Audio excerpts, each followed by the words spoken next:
संपूर्ण आत्माओं को मेरा नमस्कार। एक जो बात मैं आपके सामने लेके आया हूं, मानव इतिहास में पृथ्वी पर आज तक किसी भी गुरु द्वारा कोई भी एक ऐसा प्रवचन नहीं है जो किन्नरों के लिए दिया गया हो कि वो ब्रह्म ज्ञान को कैसे उपलब्ध कर सके उन गुरुओं द्वारा जिनको ब्रह्म ज्ञान उपलब्ध था। क्या कारण है कि एक विशेष वर्ग के लोगों के लिए ही उन्होंने वो अपना जो ज्ञान बताया है उसमें कभी किन्नर का जिक्र नहीं आया। क्या कारण है? क्या परमात्मा पे ये प्रश्न चिन्ह नहीं? क्या किसी स्त्री या पुरुष को पता होता है जन्म से पहले कि उनके शरीर का ढांचा क्या होगा? क्या उन्हें अपने ढांचे का पता होता है? नहीं पता होता, क्योंकि वो ब्रह्म ज्ञान को उपलब्ध नहीं है। जिसको ब्रह्म ज्ञान उपलब्ध होगा वही जान सकता है, अन्यथा नहीं जान सकता। और ब्रह्म ज्ञान उपलब्ध करने के लिए ही बार बार आपको ये शरीर के ढांचे प्राप्त होते हैं, चाहे वो किसी भी रूप के ढांचे हो, चाहे वो स्त्री पुरुष हो या जानवर हो या कोई भी हो, ब्रह्मांड की कोई भी चीज हो, उसमें आपको पिरोया जाता है और आपको जानने के लिए छोड़ा जाता है कि आप जान सके। किन्नर भी परमात्मा का ही एक अंश है, उन्हीं की एक ऊर्जा उनके अंदर भी विराजमान है। जैसे एक स्त्री पुरुष या किसी योगी या किसी ब्रह्म ज्ञानी के अंदर विराजमान है, ऐसे ही किन्नर के अंदर भी परमात्मा की ऊर्जा विराजमान है। उन्हें सिर्फ एक ढांचे के हिसाब से आप उनको डिसाइड कर देते हैं कि वो समाज से अलग है या वो अलग चीज है, लेकिन क्या आपको स्वयं के बारे में पता है? क्या आप जान पाते हैं? और उनके अंदर भी उनका भी मन उसी तरह से मानता है जैसे आपको अपनी इज्जत प्यारी है, जैसे आपको मान सम्मान चाहिए उनको भी चाहिए। आप मन में है तो वो भी मन में है, इसलिए उन्हें कभी भी हीन भावना से ना देखें। किन्नरों में भी परमात्मा की ऊर्जा का ही स्रोत चल रहा है, वो भी बह रही है, ऊर्जा उनके अंदर भी बह रही है। सिर्फ जानने का अंतर है। किसी को भी हीन भावना से ना देखे, पूरी पृथ्वी पर कोई भी चीज को हीन भावना से ना देखे। भले उनके विचार अलग हो सकते हैं, कोई मतभेद हो सकता है, वो उनके सोचने समझने की क्षमता है, उस पे आप ध्यान ना दें। और किन्नरों को भी परमात्मा के द्वारा ही पृथ्वी पर लाया गया है, किसी एक विशेष वर्ग के आदमी के या सोचने की वजह से या आपके जानने की वजह से वो पृथ्वी पर नहीं आते। पृथ्वी पर आप भी अपनी मर्जी से नहीं आते, क्योंकि आपको पता ही नहीं है। मर्जी आपकी तब होगी जब आप ब्रह्म ज्ञान को जान पाए, जब आप ब्रह्म ज्ञान को जान पाए। इसलिए उनको भी मान सम्मान दें, किन्नरों को भी उतना ही स्नेह और प्यार से देखें जैसे आप प्रत्येक व्यक्तियों को यहाँ देखते हैं। लेकिन आजकल तो सिर्फ मतलब की दुनिया है, क्योंकि सबको सिर्फ जहां फायदा मतलब दिखाई देता है वही अच्छा है, अन्यथा कोई नहीं। अगर किन्नर 1 रुपया दे रहा है और आपके यहाँ धन की वर्षा हो जाए या उसे अच्छा माना जाता है तो आप उसे बड़े प्यार से देखते हैं, बड़ा मान सम्मान देते हैं, लेकिन वैसे उसे कोई मान सम्मान नहीं दिया जाता। किन्नर भी परमात्मा के द्वारा ही बनाया और रचित करा गया है। और किन्नर कोई क्या किन्नर, क्या इस शरीर का ढांचा सब कुछ है? क्या आप में एक विशेष शक्ति आ गई कि आप जनसंख्या या कोई भी चीज बढ़ाएं तो आप महान हो गए? या कोई बच्चे नहीं पैदा कर सकता तो वो भगवान का द्वारा नहीं बनाया गया या उसको परमात्मा ने नहीं बनाया? क्या उसमें कुछ कमी हो गई? परमात्मा की किसी भी चीज में पृथ्वी पर कभी कमी नहीं हो सकती। कमी है तो आपके अंदर बैठे इंद्रियों पर जो माया का कंट्रोल है, कमी सिर्फ वहां है। आत्मा में कोई कमी नहीं है, ऊर्जा में कोई कमी नहीं है। ब्रह्मांड में जो पूरी ब्रह्मांड को जो चला रहा है उसमें कोई कमी हो नहीं सकती। कमी सिर्फ आपकी इस बुद्धि में, आपकी सोच में और माया में, क्योंकि माया ही आपको भ्रमित करती रहती है, बार बार भ्रमित करती रहती है। इसलिए किन्नरों को भी मान सम्मान दे, उनको भी उतना ही मान सम्मान दे, और वो भी ब्रह्म ज्ञान को उपलब्ध कर सकती हैं।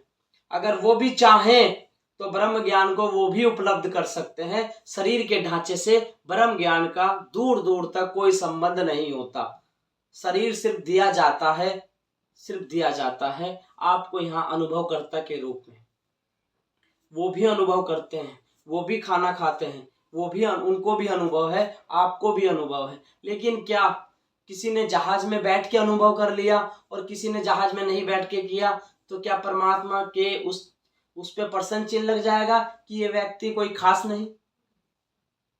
क्या इस शरीर से डिसाइड होगा कि वह व्यक्ति खास नहीं?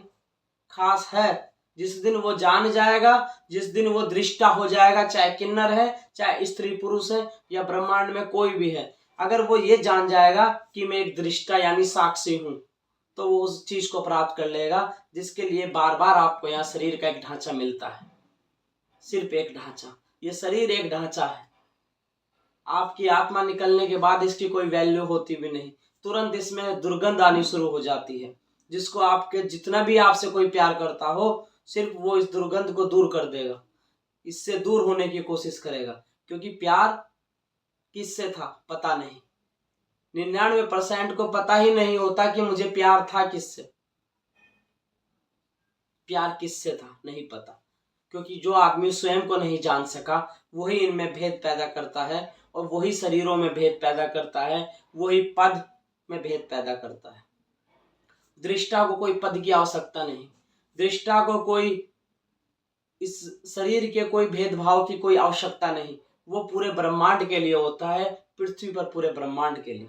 इसीलिए किन्नरों को भी ब्रह्म ज्ञान उपलब्ध हो सकता है। जितने भी किन्नर मुझे सुन रही हैं या जिनके द्वारा मेरी आवाज वहां तक पहुंच रही है, जिन तक भी मेरी आवाज ये पहुंच रही है, उनको मेरा हाथ जोड़ के यही निवेदन रहता है कि आपके अंदर भी परमात्मा का एक राज छुपा है। उसे आप शिव के द्वारा, जैसे शिव ध्यान में बैठते थे, आप भी एकांत में बैठें और उस ज्ञान को उपलब्ध कर सकते हैं। आपके अंदर ही परमात्मा का अंश छुपा है और वो पूरे ब्रह्मांड में होता है। उसी को कृष्ण दृष्टा कहते हैं, साक्षी कहते हैं। यही कृष्ण समझाते हैं, यही शिव समझाते हैं। कृपया करके पूरे ब्रह्मांड में परमात्मा का अंश है, माया में ना फंसे। माया ही आपको भ्रमित करती है, क्योंकि आप दृष्टा नहीं हो पाते, आप साक्षी नहीं हो पाते। प्रश्न आपके कभी खत्म होते नहीं। जो आपको दिखाई दे जाता है कि वहां जाने से हमारी सारी मनोकामना पूरी हो जाएंगी, ये सिर्फ आपको मन भ्रमित करता है, क्योंकि जो चीज होनी है वो होनी है। कहीं जाने या ना जाने से नहीं होता, क्योंकि परमात्मा पूरे ब्रह्मांड में है। परमात्मा कौन सी ऐसी जगह है, कौन सा ऐसा स्थान है जहां परमात्मा नहीं है? कहाँ परमात्मा नहीं है? लेकिन हमें बता दिया जाता है कि एक जगह परमात्मा है। परमात्मा पूरे ब्रह्मांड में, वो एक व्यवस्था है, अच्छी व्यवस्था है। कहीं हमने एक जगह बनाई है अलग से परमात्मा के लिए, हमारा परिवार जाता है, वो एक अलग व्यवस्था है। उसका ब्रह्म ज्ञान से दूर दूर तक कोई संबंध नहीं होता, क्योंकि ब्रह्म ज्ञान का आंसर जो मिलेगा, जो ब्रह्म ज्ञान आपको प्राप्त होगा, वो आपके अंदर ही है। प्रश्न अंदर उठेगा तो जवाब भी अंदर से मिलेगा। अगर प्रश्न अंदर है और जवाब बाहर वालों से मांगोगे तो कोई प्रमाण नहीं कि वो आपको क्या देंगे। जरूरी नहीं है बेचने वाला आपको क्या बेच के चला जाए, और जो बेच रहा है तो समझ लीजिए, क्योंकि परमात्मा बेचता नहीं। परमात्मा को कोई आवश्यकता किसी चीज को बेचने की है भी नहीं। उनके पास उतनी काबिलियत है, वो बेचना नहीं चाहते। उनका दिल इतना बड़ा है कि वो किसी को बेचना नहीं चाहते। वो पूरे ब्रह्मांड को प्यार करते हैं, चाहे उसमें किन्नर हो, चाहे स्त्री हो, चाहे पुरुष हो, चाहे जीव हो, चाहे कोई भी हो, सबको, पेड़ हो, पौधे हो, सबको उतना ही प्यार करते हैं। लेकिन वो चाहते हैं कि जो मेरे बच्चे हैं वो जान सकें, वो अपनी ताकत को प्राप्त कर सकें, वो अच्छे ओहदे पे आ सकें, वो माया में ना भ्रमित रहें। इसलिए जितने भी स्त्री पुरुष किन्नर या जो भी मुझे सुन रहा है, सबको मेरा हाथ जोड़ के यही निवेदन है कि आप लोग ध्यान केंद्रित करके ब्रह्म ज्ञान को उपलब्ध करें। सभी पुण्य आत्माओं को मेरा नमस्कार।